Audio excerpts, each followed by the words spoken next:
আল হিকমা, বিশুদ্ধ দিন প্রচারে নির্ভীক পথ চলা। আসসালামু আলাইকুম ওয়া রাহমাতুল্লাহ। প্রিয় ভাই বোনেরা, ভিডিওর থাম্বনেইল দেখে আপনারা নিশ্চয় বুঝে গেছেন আজকে আমি বেদাতি বক্তা নুরুল ইসলাম অলিপুরীকে নিয়ে আবারও আপনাদের সামনে হাজির হয়েছি। এই মৃত্যুক বক্তা আহলে হাদিসকে নিয়ে সম্পূর্ণ মনগড়াভাবে কুরুচিপূর্ণ অনেক মিথ্যা কথা বলেছেন। তো আহলে হাদিস সম্পর্কে কি বলেছেন এই মৃত্যুক অলিপুরী, চলুন আমরা এক ঝলক দেখে নিই। আহলে হাদিস কাকে বলে আর আহলে সুন্নাত কাকে বলে পার্থক্যটা পরিষ্কারভাবে বোঝা দরকার। আহলে হাদিস কথার দুইটা অর্থ আছে। একটা হইল বর্তমান সমাজের কিছু পথভ্রষ্ট মানুষের পরিভাষা মতো আহলে হাদিস, আর একটা হইল রসুলের এক বিশেষ হাদিস মতো আহলে হাদিস। বর্তমান যুগে এমন কিছু মানুষ আছে সমাজে যারা বলে মজহাবে যা আছে তা মানি না, হাদিসে যা আছে তা মানি। যারা নিজেদেরকে নিজেরা আহলে হাদিস বলে দাবি করে, তাদের আবার আরেকটা দাবি আছে, আমরা শুধু সহি হাদিস মানি, অন্য হাদিস মানি না। এরা এই ব্যাখ্যা মতো নিজেদেরকে আহলে হাদিস বলে। এইটাই যদি তোমাদের ডেফিনেশন মতো আহলে হাদিসের পরিচয় হয়, তাহলে কোনো মুসলমান আহলে হাদিস হতে পারে না, আর কোনো আহলে হাদিস মুসলমান হতে পারে না। কাজে এই সমস্ত কথা হলো এই তথাকথিত আহলে হাদিসদের বিভ্রান্তিকর কথা। এই সমস্ত বিভ্রান্তির থেকে আপনাদের ইমান হেফাজতের জন্যই বলেছিলাম আহলে হাদিস কাকে বলে আর আহলে সুন্নত কাকে বলে পার্থক্য পরিষ্কারভাবে বোঝা দরকার। সহিহ হাদিস ছাড়া কোনো হাদিস মানি না, এটা কোনো মুসলমানের স্লোগান হতে পারে না, পথভ্রষ্ট গুমরাদের স্লোগান হতে পারে। এবার আসুন, সহিহ হাদিস আছে নবী নিজের ঘরে 9 জন বিবি রেখেছে। হাদিসে আছে মজহাবে কয় হারাম।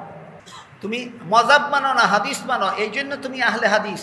তাহলে বলো চারো মজাব বলে এই হাদিস মতো আমল করা হারাম, তোমার ইমান কি কয় এবার বলো। এই জন্য বলেছিলাম মজহাব মানি না হাদিস মানি, এই স্লোগান কোনো মুসলমানের হতে পারে না, আর এই স্লোগান যে দেয় সে মুসলমান হতে পারে না। এই জন্য কোনো মুসলমান এই অর্থে আহলে হাদিস হতে পারে না, মুসলমান আহলে সুন্নত হতে পারে। আরেকটা সহিহ হাদিস আপনাদের শোনাই। রাসূল করিম সাল্লাল্লাহু আলাইহি ওয়াসাল্লাম বিশেষ ক্ষেত্রে বিশেষ সময়ের জন্য যোদ্ধা সাহাবায়ে কেরামদেরকে অস্থায়ীভাবে কিছুদিনের জন্য বিয়ে করে নেওয়ার অনুমতি দিয়েছিলেন। এটাকে হাদিসের ভাষায় নিকাহে মুতা, সাময়িক বিয়ে। সহিহ হাদিসে আছে সাময়িক বিয়ে হালাল, চারো মজাবে কয় হারাম। এখানে আমরা কি মজাবের অনুসরণ করব না ওই রহিত হাদিসের বিধান মানব? তাহলে মজহাব মানি না হাদিস মানি, এটা কোনো মুসলমানের স্লোগান হয়? এই অর্থে কোনো মুসলমান আহলে হাদিস হতে পারে না, মুসলমান আহলে সুন্নত হতে পারে। আহলে হাদিসের দুই ব্যাখ্যা, একটা হলো লামজাবিদের মন গড়া ব্যাখ্যা, আর একটা হলো মুহাদ্দিসিনের সহি ব্যাখ্যা। হাদিস চর্চাকারীগণের পরিভাষায় আহলে হাদিস একটা সহি ব্যাখ্যা মতো আহলে হাদিস বলতে একটা সম্প্রদায় আছে। প্রিয় ভাই বোনেরা, এতক্ষণ আপনারা চরম মৃত্যুক অলিপুরীর কাছ থেকে আহলে হাদিস সম্পর্কে ভিত্তিহীন, উদ্ভট, কুরুচিপূর্ণ, বানোয়াট ও মন গড়া কিছু ব্যাখ্যা শুনলেন। আপনারা দেখলেন যে কিভাবে তিনি আহলে হাদিস সম্পর্কে মিথ্যাচার করার পাশাপাশি সহিহ হাদিস মানার ক্ষেত্রে বদমাইশি করলেন। প্রিয় ভাই বোনেরা, আজকের টপিকসে আমরা আহলে হাদিস কারা এবং তাদের পরিচয় সম্পর্কে জানব। তবে তার আগে সহিহ হাদিস মানার ক্ষেত্রে মিথ্যুক অলিপুরী যে বদমাইশি করলেন তার জবাব শুনব প্রিয় ভাই ব্রাদার রাহুল হোসেনের কাছ থেকে। তো চলুন শুরু করা যাক। বলছে হাদিস সহিহ হলে যে মানতে হবে, আহলে হাদিসরা বলে এই দাবি মিথ্যা। কেন? সহিহ বুখারীতে তো আল্লাহ রাসূলের 9টা 11টা বিবাহ করার হাদিস আছে, তো হাদিস তো সহিহ, আহলে হাদিসরা কেন 9 11টা বিবাহ করে না? দেখেছেন কত সুন্দর যুক্তি। বলছে হাদিস যদি সহিহ হয় আর সহিহ হাদিস হলে যে মানতে হবে, এটা আহলে হাদিসের দাবি। তো আল্লাহ রাসূল 9টা অথবা 11টা বিবাহ করছে, হাদিস তো সহিহ, তো আহলে হাদিসরা কেন এই হাদিসের উপরে আমল করে না? এইভাবে অনেকগুলো দলিল দিচ্ছে, দলিল স্বরূপ এগুলো পেশ করছে, আর মানুষকে বলছে যে দেখো যদি হাদিস মানা যায় 11টা বিবাহ করতে হবে, যদি 11টা বিবাহ করে তাহলে কি আর মুসলিম থাকা যায়? আর তারা এইসব তথ্য প্রমাণ পেশ করছে। এবার তাদের সঙ্গে শুধু মানে আক্কেলি যুদ্ধ, দলিলের লড়াই। ভাই বলুন যে অবশ্যই ভাই আমরা প্রত্যেকটা হাদিসই মানি, কিন্তু আপনি প্রত্যেকটা সুন্নাত মানতে পারবেন না। কারণ ভাই সুন্নাত মানে আল্লাহ রাসূল যে কাজ করেছেন সেটাই সুন্নাত। আর সুন্নাত মানার যদি দাবিদার আপনি হন, তো আল্লাহ রাসূল 11টা বিবাহ করেছেন, 11টা করে আপনি দেখান। কেন? সুন্নাত কি? আল্লাহ রাসূল যে কাজ করছেন সেটা তো সুন্নাত। তো আল্লাহ রাসূল যদি 11টা করেছে আপনি করে দেখান, মানে আমাদেরকে যেগুলো ঘুরিয়ে দিচ্ছে পাল্টা তাদেরকে ঘুরিয়ে দিন। কেন? যেটা করেছেন সেটা তো সুন্নাত তাদের ভাষা অনুসারে। তো আল্লাহ রাসূল 11টা বিবাহ করছে, আপনি করে দেখান, তবেই তো বুঝবো যে আপনি সুন্নাতের উপরে আমল করছেন, কেন আল্লাহ রাসূল তো করেছেন। তো ভাই এগুলো শুধু হচ্ছে বাতুলতা, এগুলো নিজের মাযহাবকে প্রতিষ্ঠিত করা এবং সেই সুন্নাহকে দূরে সরিয়ে দেওয়ার জন্য একটা কলাকৌশল ছল চাতুরির মাধ্যমে তার নিজেদের মতটাকে প্রতিষ্ঠিত করতে চাইছে। কিছু কিছু সুন্নাত আছে রাসূলের জন্যই খাস, খাস কি খাস নয়, কিছু কিছু সুন্নাত আছে রাসূলের জন্যই খাস। তো সমস্ত হাদিস আপনি মানতে পারবেন। আল্লাহ রাসূল যে 11টা বিবাহ করেছে এই হাদিস আমরা মানি কি মানি না? কি বলছেন? জি ভাই এই হাদিস আমরা মানি। হুজুর মনে করে মানা বলতে গেলে এটাই যে শুধু অঙ্গ প্রত্যঙ্গ দিয়ে করে দেখাতে হবে। জি না ভাই, ইসলামী আমল হচ্ছে দুই ধরনের, একটা তাজকিয়া, এটা কিসের কাজ? অন্তরের কাজ। ভাই ইমানের যে 6টা রুকুন বা শাখা আছে, আমানতু বিল্লাহ মালাইকাতি কুতুবি রাসূলিহি, ভাই এগুলো কিসের কাজ? আল্লাহর প্রতি বিশ্বাস। হাত দিয়ে পা দিয়ে করেন নাকি না অন্তর দিয়ে? নবী রাসূলের প্রতি বিশ্বাস কি দিয়ে করেন? হাত দিয়ে পা দিয়ে। আল্লাহ বলছে ইত্তাকুল্লাহ, আল্লাহকে ভয় করো, ভয় কি দিয়ে করেন? হাত দিয়ে পা দিয়ে। তাওয়াক্কুল কিসের মাধ্যমে করেন? অন্তর দিয়ে করেন। তার মানে বোঝা হলো ইবাদত দুই ধরনের, একটা অন্তরের ইবাদত আর একটা অঙ্গ প্রত্যঙ্গ দিয়ে বাস্তবায়ন করা, এটা ইবাদত। তো আল্লাহ রাসূল 11টা বিবাহ করেছেন, বুখারীর হাদিস। ভাই এই হাদিসকে আমরা মানি কেন? এই হাদিসের উপরে ঈমান আছে না নেই? বিশ্বাস করি কি করি না? এই যে আমল হয়ে গেছে। হুজুর এক অংশে কাট করে আর এক অংশ উপস্থাপন করছে কেন? নিজের চলন্ত ধর্মকে জিয়ে রাখতে হবে, এটাই বিষয়টি। বুঝতে পারছেন কি? একটা চলন্ত ধর্ম আর একটা চূড়ান্ত ধর্ম। আমাদের চলন্ত ধর্ম যেগুলো এখন সমাজে চলছে, আমাদের যেটা চূড়ান্ত ধর্ম আমরা আমল করছি, আমাদের উপরে তারা গর্জে উঠে বলছে যে আমরা নাকি বাতিল আর তারা নাকি হক। এগুলো নিজের মাযহাবকে প্রতিষ্ঠিত করা এবং সেই সুন্নাহকে দূরে সরিয়ে দেওয়ার জন্য একটা কলাকৌশল ছল চাতুরির মাধ্যমে তার নিজেদের মতটাকে প্রতিষ্ঠিত করতে চাইছে। প্রিয় ভাই বোনেরা, এতক্ষণ আপনারা প্রিয় ভাই ব্রাদার রাহুল হোসাইনের বক্তব্য শুনলেন। আপনারা দেখলেন ব্রাদার রাহুল কিভাবে মিথ্যুক কাঠমোল্লা অলিপুরীরে রাম ধোলাই দিলেন। এখন আমরা আহলে হাদিস কারা এবং তাদের পরিচয় সম্পর্কে জানব প্রিয় শায়েখ প্রফেসর ডক্টর আবু বকর মোহাম্মদ জাকারিয়া হাফিজাহুল্লাহর কাছ থেকে। তো চলুন শুরু করা যাক। সম্মানিত ভাইরা আমার, আহলুল হাদিসের উৎপত্তি তো হলো কোত্থেকে হইল?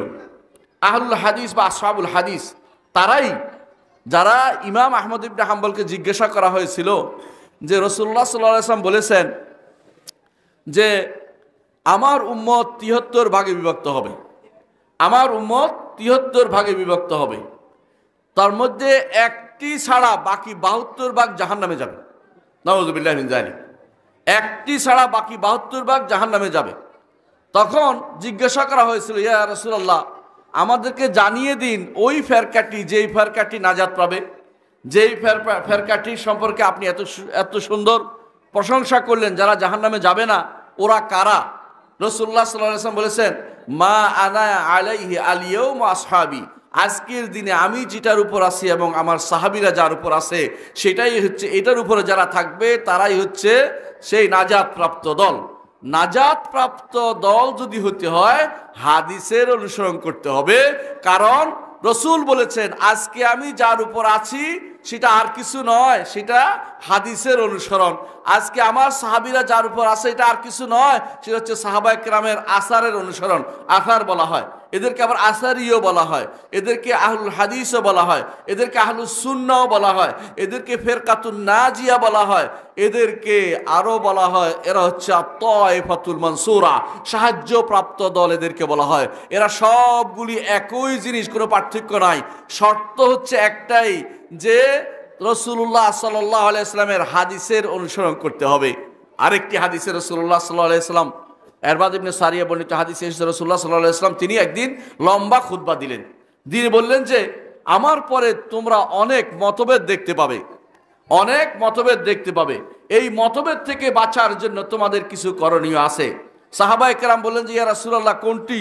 তখন রাসূলুল্লাহ সাল্লাল্লাহু আলাইহি ওয়াসাল্লাম তিনি জানিয়ে দিলেন যে আলাইকুম বিসুন্নতি ওয়া সুন্নাতাল খুলাফায়ে রাশিদিন আল মাহদিয়িন আদু আলাইহা বিন নওয়াজিজ, তোমরা আমার সুন্নতকে আঁকড়ে ধরবে সুন্নত মানে কি? হাদিস সহ কিন্তু। আমার সুন্নতকে আঁকড়ে ধরবে, ওয়া সুন্নাতাল খুলাফায়ে রাশিদিন আল মাহদিয়িন, আমার হেদায়েতপ্রাপ্ত খলিফারা যারা আসবে তাদের সুন্নতকে আঁকড়ে ধরবে। এই হেদায়েতপ্রাপ্ত হেদায়েতের কর্ণধার যারা খলিফারা, তারা কে ছিলেন? আবু বকর, ওমর, ওসমান, আলী। এই 4 খলিফার ব্যাপারে কারো কোনো মতভেদ থাকার মতো আহলে সুন্নাত ওয়াল জামাত থাকলে মতভেদ থাকতে পারে না। এরা যে সমস্ত পথ দেখিয়েছেন, এই যে এই পথে চলেছেন, এই পথে চলার জন্য মুহাম্মদুর রাসূলুল্লাহ সাল্লাল্লাহু আলাইহি ওয়াসাল্লাম আমাদেরকে নির্দেশ দিয়েছেন। সুতরাং আহলুস সুন্নাহ, আহলুল হাদিস হচ্ছে তারাই যারা মুহাম্মদুর রাসূলুল্লাহ সাল্লাল্লাহু আলাইহি ওয়াসাল্লাম এর সুন্নাহকে আঁকড়ে ধরে, সাহাবায়ে কেরামের সুন্নাহকে আঁকড়ে ধরে, এবং যারা খুলাফায়ে রাশিদার সুন্নতকে আঁকড়ে ধরে এবং তারা এর বাইরে পা বাড়ায় না, তারাই হচ্ছে আসহাবুল হাদিস। উৎপত্তি কথাটা বললে ভুল হবে, বরং তারা আগেও ছিল, এখনো আছে। তারা রাসূলুল্লাহ সাল্লাল্লাহু আলাইহি ওয়াসাল্লামের ভবিষ্যৎবাণী পূর্ণ করেছে। আসহাবুল হাদিস যারা, আহলুস সুন্নাহ যারা, তারা কম থাকতে পারে কখনো কখনো, কিন্তু তারা শক্তিশালী হবে দলিলের দিক থেকে। অন্যরা দলিল বানাবে, আমরা দলিল বানাই না, দলিল শুধুমাত্র প্রকাশ করি।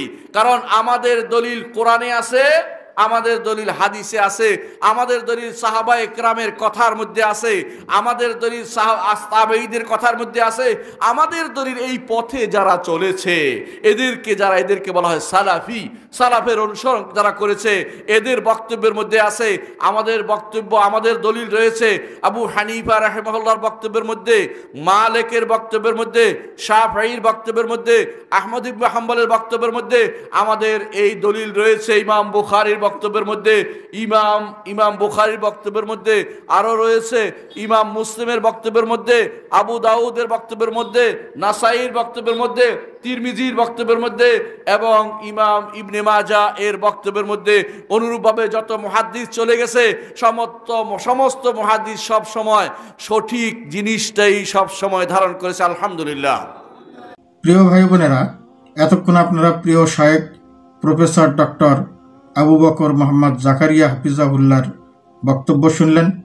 আমি আশা করি শায়েখের এই আলোচনায় আহলে হাদিস কারা এবং তাদের পরিচয় সম্পর্কে আপনারা মোটামুটি জানতে পারলেন। মহান আল্লাহ বিষয়টি আমাদেরকে সঠিকভাবে বোঝার এবং সঠিকভাবে উপলব্ধি করার তৌফিক দান করুন। সেই সাথে পথভ্রষ্ট অলিপুরীর অনিষ্ট থেকে আমাদেরকে হেফাজত করুন, আমিন। প্রিয় ভাই বোনেরা, ভিডিওটি উপকারী মনে হলে নিচের বেল আইকন বাটনে চাপ দিয়ে চ্যানেলটি সাবস্ক্রাইব করুন।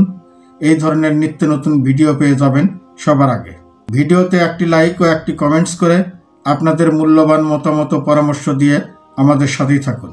সেই সাথে ভিডিওটি শেয়ার করে অন্যদের দেখার সুযোগ করে দিন। এটি আপনার আমলনামায় অবশ্যই সাদাকায়ে জারিয়ার সওয়াব হিসেবে লিপিবদ্ধ হবে ইনশাআল্লাহ। প্রিয় ভাই বোনেরা, এতক্ষণ সাথে থেকে পুরো ভিডিওটি দেখার জন্য সবাইকে ধন্যবাদ। আবারও দেখা হবে নতুন কোনো এক ভিডিওতে। সেই পর্যন্ত ভালো ও সুস্থ থাকুন। আল্লাহ হাফেজ।